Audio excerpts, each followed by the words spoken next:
Hello students. Today I am going to discuss with you Unit 3 of The Cat written by Andrew Burton Peterson. এর আগে তোমাদেরকে আমি unit 1 আর unit 2 পড়িয়েছি। Unit 1-এ আমরা দেখেছি একটি cat সারা দিনে কী করে সেই সমস্ত পুঙ্খানুপুঙ্খ বর্ণনা দেওয়া হয়েছে। ইউনিট 2-তে বলা হয়েছে ক্যাট ইভিনিংয়ে কেমন থাকে, তার ক্যারেক্টারটা ইভিনিংয়ে কীভাবে পরিবর্তন হয়, সেই শেড, তার ক্যারেক্টার বিভিন্ন রকম শেড আমরা বিভিন্ন টাইমে দেখতে পাবো। সারাদিনে কেমন থাকে, সন্ধ্যেতে কেমন থাকে, আর রাত্রিতে তার চরিত্রটা কতটা পরিবর্তন হয়ে যায়, সেই তিনটে জিনিস তিনটে ধাপে তিনটি ইউনিটে সুন্দরভাবে বর্ণনা করা হয়েছে। এবার আমরা এর আগে সারা দিনের ঘটনাক্রমগুলি জানতে পেরেছি ইউনিট 1-এ। ইউনিট 2-তে দেখতে পেয়েছি কীভাবে সন্ধেবেলায় তার অ্যাক্টিভিটিগুলো থাকে। এই দুটোর মধ্যে মেন পার্থক্য হচ্ছে এটাই। ইউনিট 1-এ আমরা দেখেছি সে হচ্ছে একটা মিক ক্রিয়েচার, যে খুব জেন্টাল, খুব পোলাইট, আবার বলা যেতে পারে টিমিড আর অলস। ইউনিট 2-তে আমরা দেখেছি সে বিভিন্ন কাজের মাধ্যমে এই ধারণাটা আমাদের মধ্যে তৈরি করেছে যে সে শুধু নম্র, ভদ্র, অলস প্রাণী না, সে একটি ইন্টেলিজেন্ট ক্রিয়েচার। এরপরে আমরা ইউনিট 3 ডিসকাস করব। ইউনিট 3-তে আমরা দেখব তার আরেকটি সুন্দর চারিত্রিক বৈশিষ্ট্য। এই বৈশিষ্ট্য থেকে আমরা একটা জিনিসই বলতে পারি, সে হচ্ছে একটি গ্রিম ফাইটার মানে দুর্ধর্ষ একটি যোদ্ধা। ইউনিট 3-তে রাইটার এমন কি বলেছেন আমাদেরকে যেটা থেকে আমাদের এই ধারণাটা জন্মাবে যে একটি বিড়াল হচ্ছে একটি দুর্ধর্ষ যোদ্ধা, সেটা এবার আমরা দেখব। চলো স্টার্ট করি। When the family has finished tea and gathers round the fire, the cat casually goes out of the room. এবার আমরা লাস্টে দেখেছিলাম, লাস্ট ইউনিটে লাস্টে তাদের সবাই ফ্যামিলি মেম্বাররা সবাই মিলে একসাথে বসে চা খাচ্ছিল, তাই তো?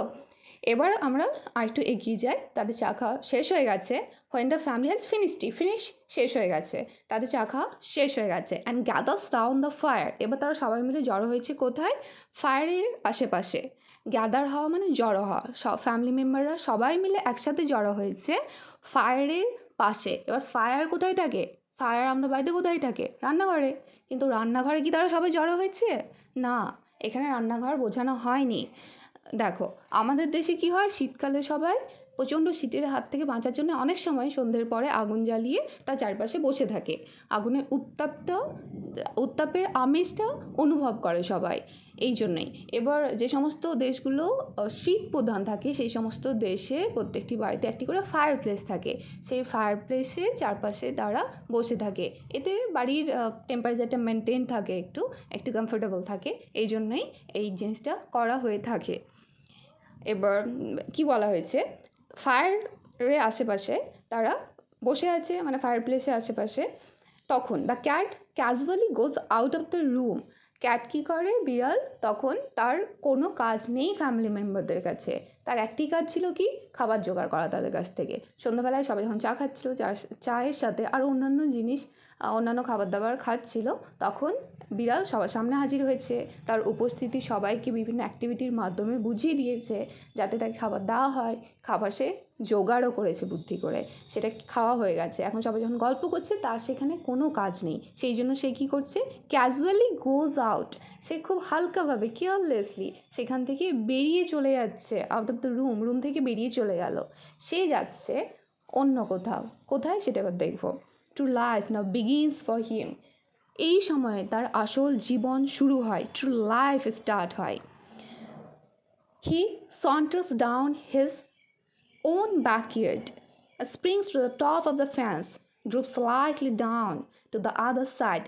সে কী করে, saunters down, saunters কথার মানে হচ্ছে walk in a slow and relaxed manner, খুব আস্তেভাবে হেলে দুলে এগিয়ে যাওয়া।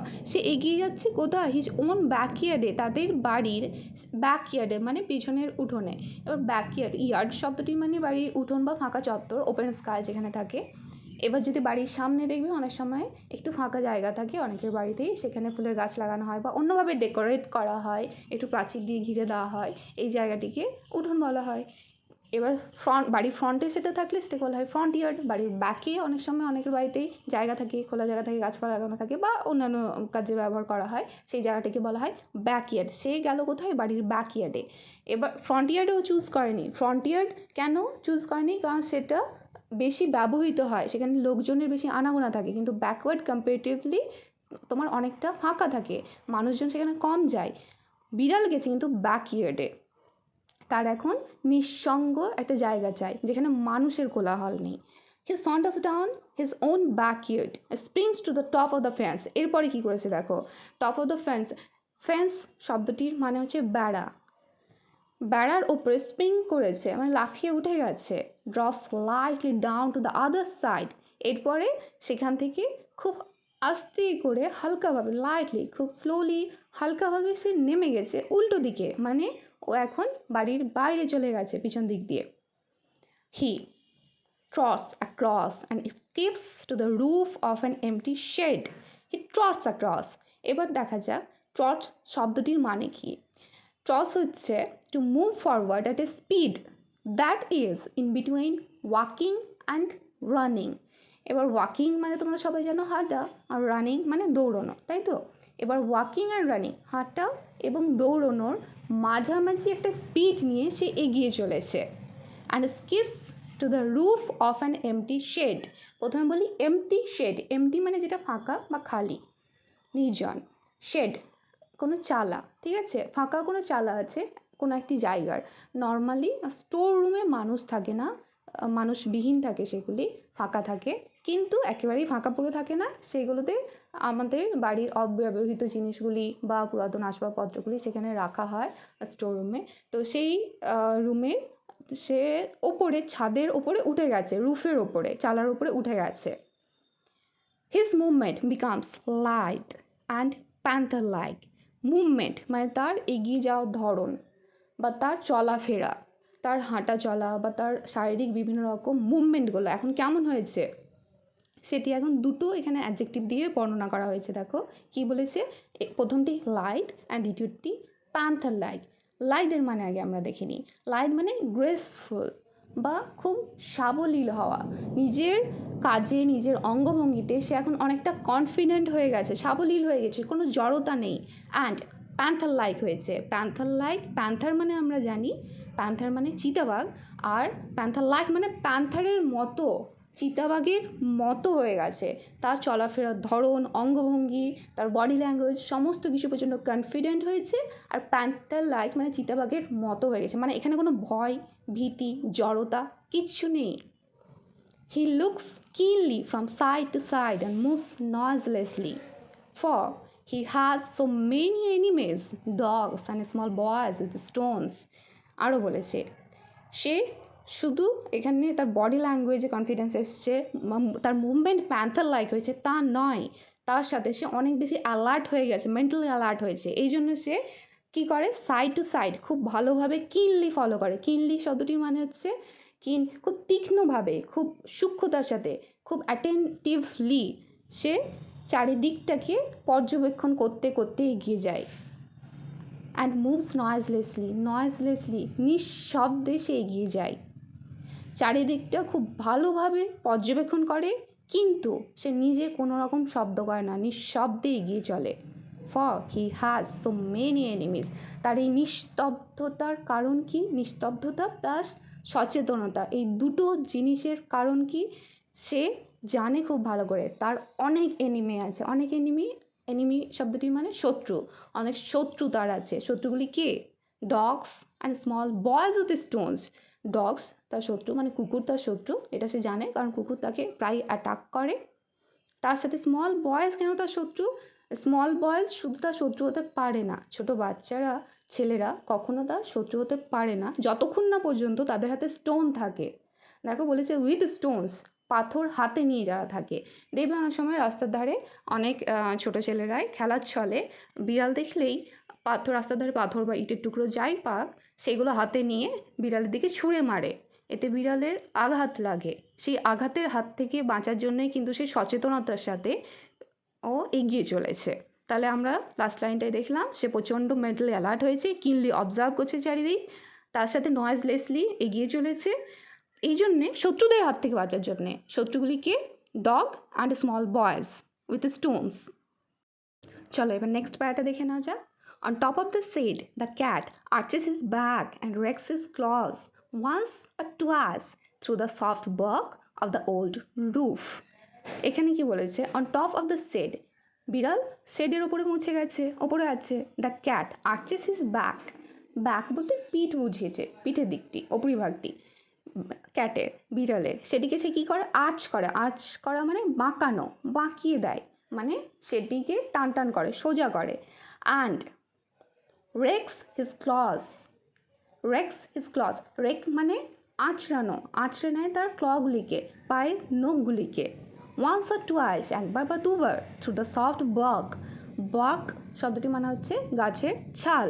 দ্য ওল্ড রুফ মানে সেই পুরাতন চালার ওপরে নরম পুরাতন যে বার্ক আছে, গাছের ছাল আছে, তার ওপরে সে তার নিজের নখগুলিকে একবার দুবার আঁচড়ে নেয়, মানে সে সেগুলিতে ধার দিয়ে নেয় সেগুলি, মানে অ্যাকচুয়ালি সে নিজেকে অ্যাক্টিভ করছে।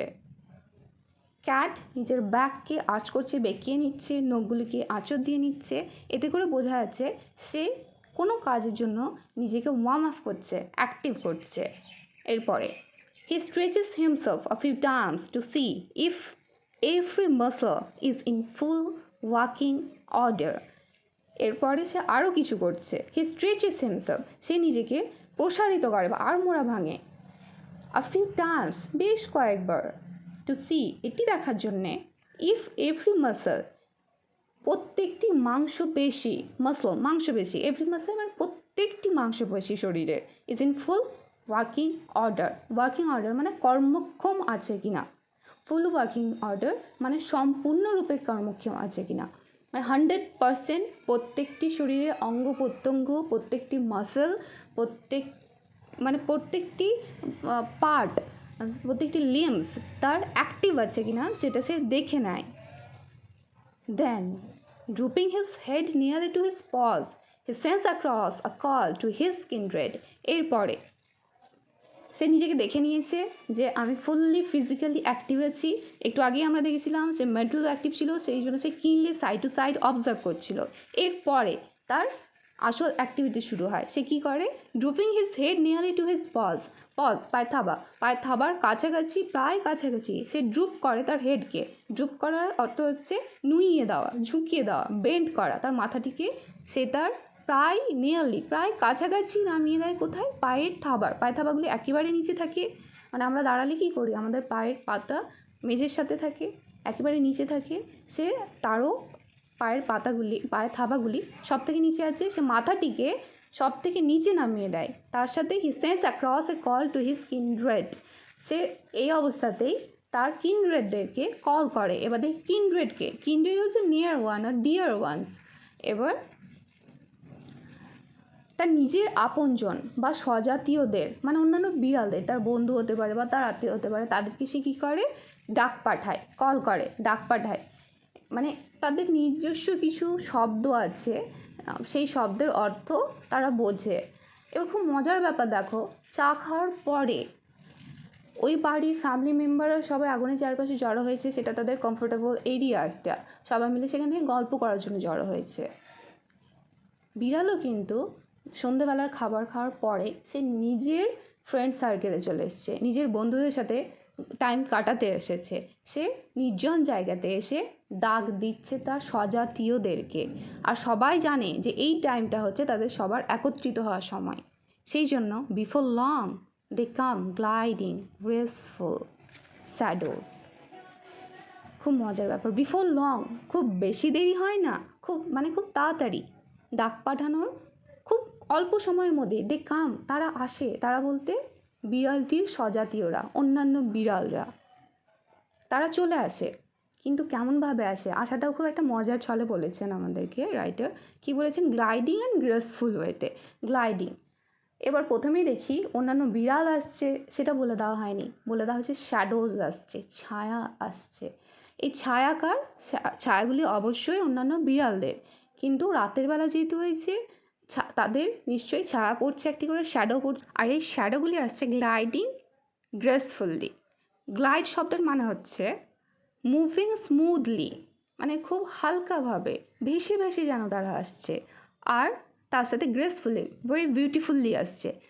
সেই শ্যাডোগুলি সবাই একদিকে, যে বিড়ালটি কল পাঠিয়েছিল, ডাক পাঠিয়েছিল, সেই পজিশনে, সেই শেডের দিকে এগিয়ে আসছে, আর সেই শ্যাডোগুলিকে দেখে মনে হচ্ছে তা যেন ভেসে ভেসে সুন্দরভাবে এক জায়গায় এগিয়ে আসছে, একই দিকে তারা সবাই এসে জড়ো হচ্ছে। No longer are they the meek creatures who an hour ago were mewing for fish and milk. No longer are they the meek creatures. মিক শব্দটির মানে কোয়াইট আ জেন্টল। আমরা দেখেছি বিড়ালকে মিক ক্রিয়েচার অনেকবারই বলা হয়েছে। ক্রিয়েচার প্রাণী, মিক ক্রিয়েচার মানে যেই প্রাণী খুব দুর্বল, খুব নম্র, খুব ভদ্র, অতি নম্র। এখন কিন্তু তারা আর সেই নম্র প্রাণী হয়ে নেই, মানে তাদের ক্যারেক্টারে অন্য একটি শেড যোগ হয়েছে। Who an hour ago was mewing for fish and milk, সেই নম্র প্রাণীটি, সেই বিড়ালটি 1 ঘন্টা আগে পর্যন্ত মিউ মিউ করছিল, মিউ মিউ বিড়ালের ডাক, মিউ মিউ করছিল কিসের জন্য? ফিশ অ্যান্ড মিল্কের জন্য। তার খাবার ফিশ মিল্ক, সে নিজের খাবারের জন্যে, খাবার জোগাড় করার জন্যে যে মিউ মিউ শব্দ করছিল 1 ঘন্টা আগে পর্যন্ত, যে খুব অতি ভদ্র প্রাণী ছিল, সে কিন্তু এখন আর সেই রূপে আমাদের সামনে নেই। দে আর নাও গ্রিম ফাইটার্স। তারা কেমন হয়েছে এখন? তারা এখন পরিণত হয়েছে গ্রিম ফাইটারে। গ্রিম দুর্ধর্ষ, ফাইটার যোদ্ধা। তারা এখন দুর্ধর্ষ যোদ্ধাতে পরিণত হয়েছে। তাহলে আমরা এখন পর্যন্ত যেটা জানলাম, বিড়ালের রাতের বেলা চরিত্রটা অনেকটাই পরিবর্তন হয়ে যাচ্ছে। তার মধ্যে কোনো জড়তা নেই, কোনো ভদ্রতা নম্রতা দেখানোর কোনো ইচ্ছে তার নেই। সে এখন যথেষ্ট কনফিডেন্ট আর প্যান্থার লাইক হয়ে গেছে। সে তার স্বজাতীয়দেরকে ডাক পাঠিয়েছে। স্বজাতীয়রা যখন একসাথে এক জায়গায় জড়ো হয়েছে, তখন তারা সবাই নিজেদের গ্রুপে আছে, নিজেদের ফ্রেন্ড সার্কেলে আছে, আর নিজেদের মাঝে যখন তারা আছে, তখন সবাই গ্রিম ফাইটার হয়ে গেছে। ঠিক আছে, আজকে এই পর্যন্তই থাক। এর পরের দিন বাকি অংশটুকু কমপ্লিট করব।